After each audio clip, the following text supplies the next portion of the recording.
যে এক ব্যক্তি এসে বলছে মুহাম্মদ সাল্লাল্লাহু আলাইহি ওয়াসাল্লামকে, যা রাজুলুন মিনান নবী সাল্লাল্লাহু আলাইহি ওয়াসাল্লাম ইন্না ফুলানান ইউসাল্লি বিল লাইলি ফাইজা আসবাহা সারাকা ক্বালা ইন্নাহু সায়ানহু মা ইয়াকুলু। রাসূল সাল্লাল্লাহু আলাইহি ওয়াসাল্লামকে এক ব্যক্তি এসে বলছে যে ইয়া রাসূলুল্লাহ, এক ব্যক্তি রয়েছে যে রাতে সালাত পড়ে আর সকাল হলে চুরি করে।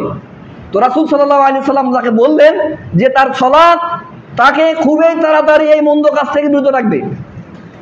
রাসূল সাল্লাল্লাহু আলাইহি ওয়াসাল্লামকে তিনি অভিযোগ করছেন যে রাসূলুল্লাহ রাতের সালাত পড়ে আর দিনে সকালবেলা হলে চুরি করছে।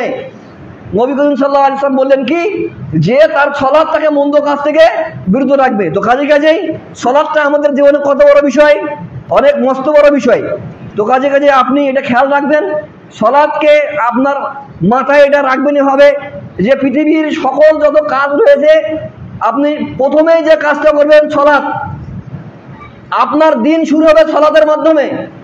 ঘুম থেকে উঠবেন ফজরে, এই ঘুম থেকে উঠে যে কাজ হবে তাহলে সালাত আদায় করা। ফজরের সালাত আদায় করবেন, তারপর জমিনে ছড়িয়ে পড়বেন অন্যান্য জীবিকা